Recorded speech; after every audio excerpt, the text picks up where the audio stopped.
To discuss more on the G7 summit wrap-up, current affairs commentator Einar Tangen joins me. He's a senior fellow at the Taihe Institute and chairman at Asia Narratives. Great to have you on the program again, Einar. Now, the G7 was on China's doorstep. How did Beijing view the meeting of world leaders, and what was your take? Well, Beijing obviously is not pleased. We're on the cusp of a global disaster, which is the U.S. Debt ceiling issue. Yet there was no mention of it. This is a group, the G7, which has largely lost its way or its ability to influence. Very wealthy, but if you look at the economic situation with those countries, it's difficult to believe that countries with such a low GDP going forward this year is lecturing countries like China and to a large extent the influencing the South China's Asia, ASEAN, which has much more robust growth. So yes, they have many reasons to be dissatisfied in Beijing. So Beijing urged the G7, quote, not to become an accomplice in American, quote, economic coercion. What is meant by that statement, and what is China most concerned about?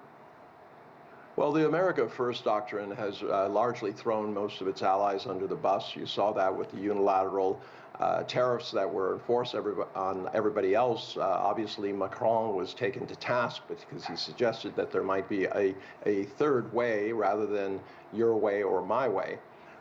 So, Beijing obviously feels that the U.S. is putting as much pressure as it can.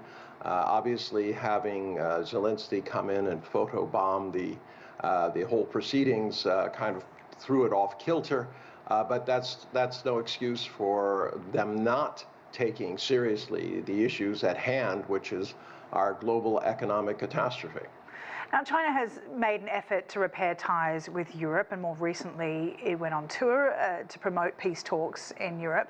How important is it to China that it gets a closer relationship to European leaders? Is it a way of isolating the US, or is there an invested interest to building more direct relations? And what are those interests?